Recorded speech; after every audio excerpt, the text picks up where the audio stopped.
when we are live. Okay. Have you ever heard of Mahatma Gandhi before? No one's ever heard of Mahatma Gandhi? You've heard of Mahatma Gandhi. So he was the, actually he was very pivotal in history class. He is said to be the personality who helped to liberate India. Now there's actually many groups of Indians who will disagree with that notion.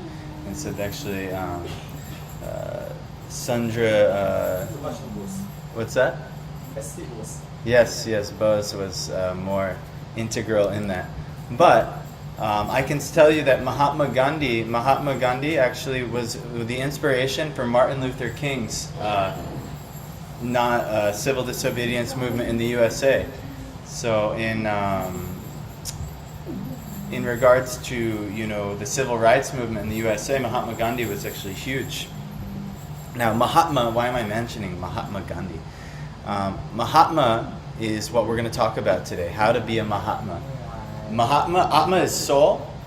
Maha means great. So how to be a great soul. Is everyone interested? Anyone here not interested in being a great soul? Who's interested in being a great soul? Okay, wow, profound. Good.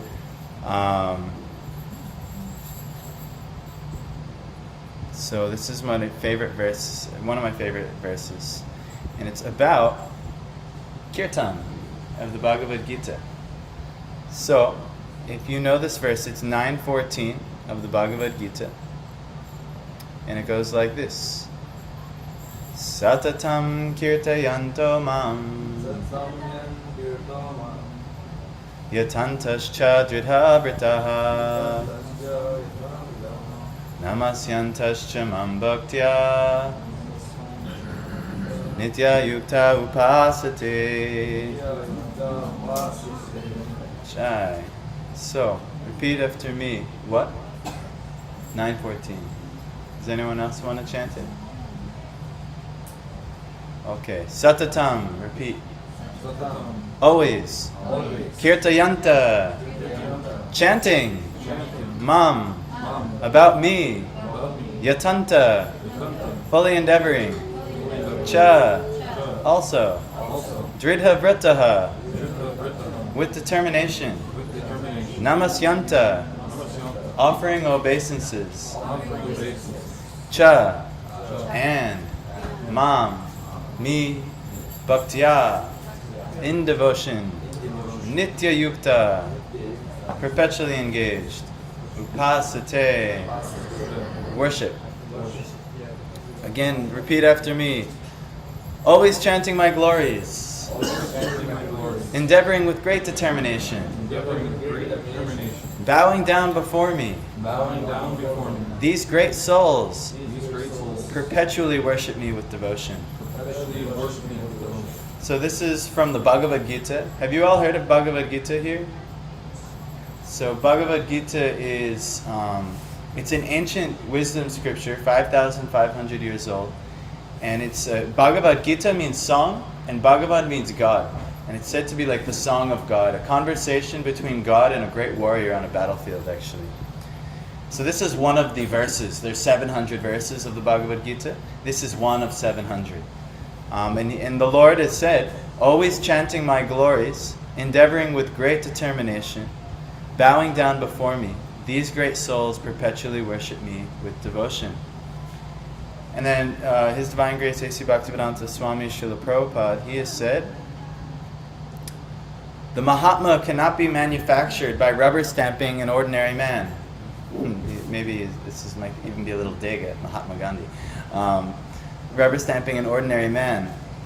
His symptoms are described here. A Mahatma is always engaged in chanting the glories of the Supreme Lord Krishna, the personality of Godhead.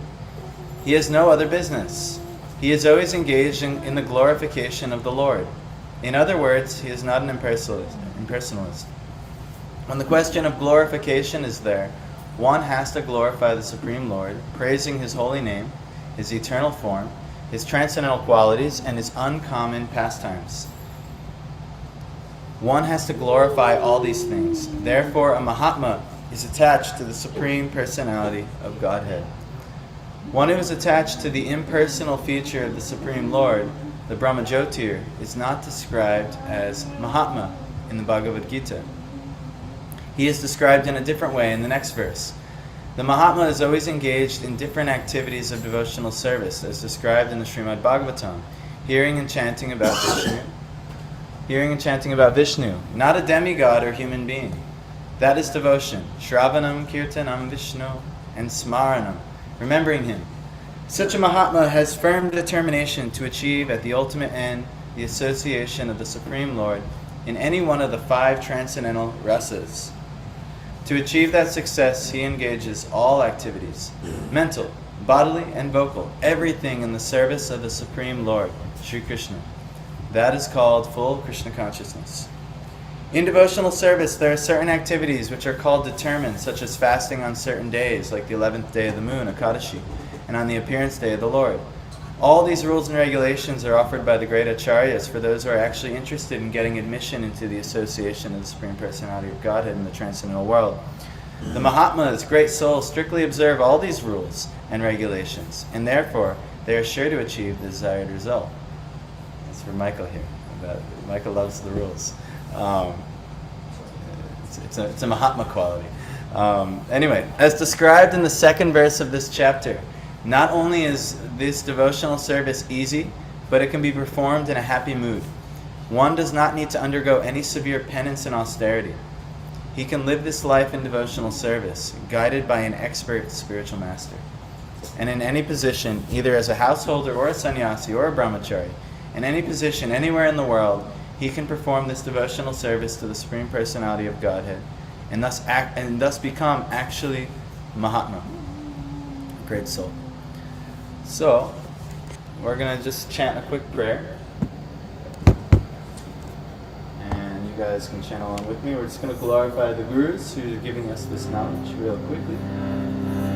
Om Jnana Timirandasya Gyananjana Shavakaya Chakshurun Militam Yena Tasmai Shri Gurave Namaha Shri Chaitanya Manobishtam Stapitam Yena Bhutale Svayam Rupa Gadamayam Dadati Svapadantikam Vandeham Shri Guru Shri Yuta Bharakamalam Shri Guru Vaishnavascha Shri Rupam Sagajatam Sagana Raguna Kanditam Tam Sajivam Sadvaitam Savadutam Harijana Sahitam Krishna Chaitanya Deva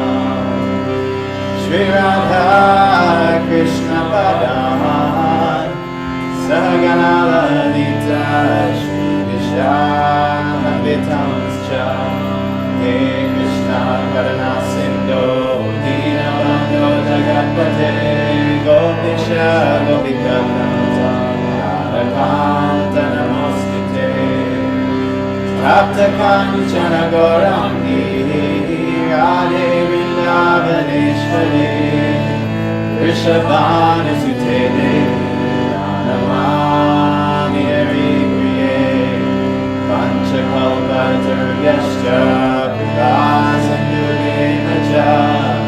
Patitanam Bhavanebhyo Vishnave Namo Namaha Jai Shri Krishna Chaitanya Prabhu Nityananda Shri Advaita Gadadhara Shri Vasadi Gaura Bhaktavrinda Hare Krishna Krishna Krishna Hare Hare Hare Rama Rama Rama Hare Hare Namo Vishnu Padaya Krishna Krishnaya Bhutale Srimati Bhaktivedanta Swami Niti Namane Namaste Saraswati Devi Gauravani Pracharine Devi Shesha Shrivari Paschatya Deshatarine.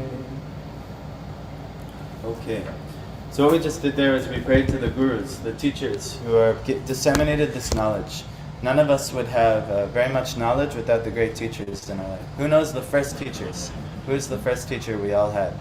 Usually, not always the case. Your parents, that's right. Your first teachers are right next to you, back there. And that's very important. When the children listen to their parents and learn from their parents, they can make a lot of advancement. But if children don't listen to their parents and disrespect the parents, then the children will be in a lot of trouble, and it'll stunt their growth in life. So this is a nice lesson for you. Listen to your parents. But as parents, we also need to have teachers. We can't think, oh, I'm a parent now, so I know everything. Because a lot of times we don't. We don't know very much at all, actually. So we need teachers. So these are our teachers. We just glorified the lineage of teachers that brought this knowledge from God all the way to us here. So like that. Now we were talking about what it means to be a Mahatma. Well, first of all, I want to say one thing. Well, I'll wait till they're back in the room. But a Mahatma is a great soul. And every one of us, it's like one of the great achievements of life, to be a great soul. If I were to say to you, Craig, you are a great soul, most people would be like, thank you so much. I hope I can actually live up to those words one day. Like that. So we want to actually all be great souls. And Bhagavad Gita talks about what the great souls do. One, they're always chanting the Lord's glories. So always glorifying the Lord, endeavoring with great determination, not just lazy. I'll do a little bit, a little bit of my spiritual life today, but no, always endeavoring with great determination for the Lord. Not just I'm endeavoring with great determination because I want money. I'm endeavoring with great determination because I want to eat nice food or to promiscuous life and so many things like this. This is not what we should be endeavoring with great determination for. Endeavoring with great determination to perpetually worship Him with devotion. This is actually what a great soul does. And this is what Krishna says in Bhagavad Gita. Right, is Sati nearby? Okay, so I'll wait. And bowing down before me. So when we enter the temple, many of you, you know the etiquette, we like bow and things like this. This is actually a quality of a great soul.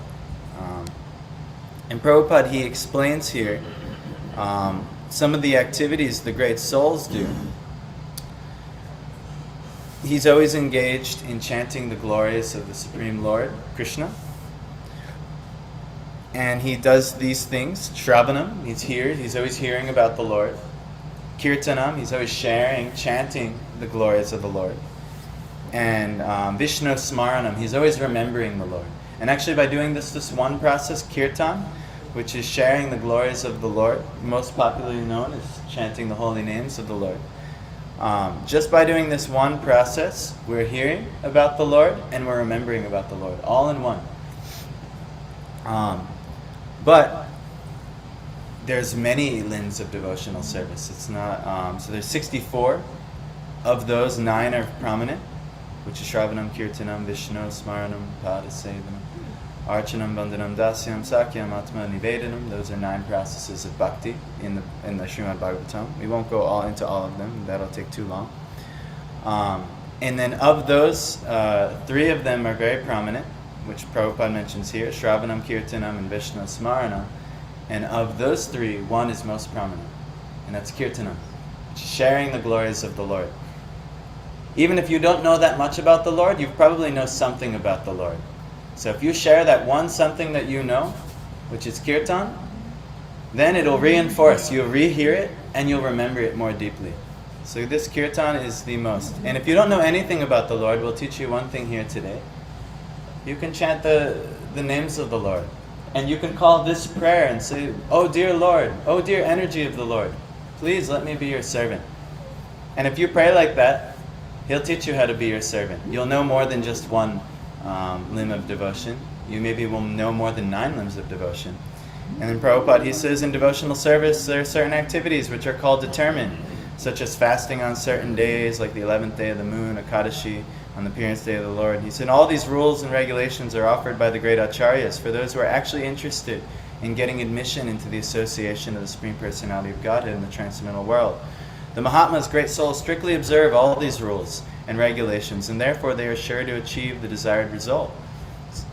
So the great souls, they actually eventually they learn all these rules and regulations that the Lord has. I'm watching. There's one boy I know, and he loves rules. He loves rules and regulations. He's teaching me new rules and regulations every day. I just learned today I can't wear my devotional clothes into the bathroom anymore if I want to go out and do more devotional activities. But, in one sense, maybe I say I should tease him. He's too much. But actually, Prabhupada is saying that this is the symptom of a great soul. They want to know more about the Lord and how to more refine their devotion to the Lord. And if we could take anything today, that's just the message of what being a Mahatma is. But like we mentioned, there's so many limbs, 64 limbs of devotional service. If I brought up all 64 limbs right now, everyone's head would start to spin. This is too much. Even if I went through the 9, that would be too much. That would be like a 2-hour or more class. Even if I went through the 3, that would probably be too much. But what we can all do is kirtanam. And easiest thing is what we already just did, just chanting the Lord's names. You'll see actually another form of worship of the Lord. We have 2 really nice devotees here today. Our dear friend Murari Prabhu. Murari, you could raise your hand. This is Murari Prabhu and his wife Sati. They've been staying with us now maybe the last 40 or so days. And they're very, very, very nice devotees. I'm very happy to have them. But they also have received a nice opportunity in their lives in North Carolina. And they'll be on a farm, and it'll be very nice for health, and they'll have a great opportunity for worship as well. So this is actually their last class with us for a little while. They will come visit again, I'm sure. I hope. That's my great hope. So I think from today, we normally do a lot more of this class thing than usual, but Murari Prabhu, if you know anything about Murari, he loves kirtan. He's the personification of kirtan in many ways. He loves to sit and do kirtan. So one of my humble offerings is to add more kirtan to today's class. So without further ado, Murari will actually hopefully lead us in a kirtan right now. And you have some. Can you go for an hour and 20 minutes? Well, we're gonna do arati with Satya as well. So we're gonna do kirtan and then like that. So so Murari will lead us in kirtan. If you do need to take a break, no problem. We can do something, and then then you're going to see some other limbs of devotion. We're going to have a formal worship ceremony. Murari's wife is going to come down and lead us in something called an arati, and then we'll chant a bhajan called the Gaura Arati Bhajan by Bhaktivinoda Thakur. And Prabhupada had everyone in his temples chant this usually it's chanted later in the day, but I think he'll be happy we were chanting it today. So without further ado, Murari, please come up and lead us in kirtan, and then we'll all become Mahatmas. Thank you guys for joining.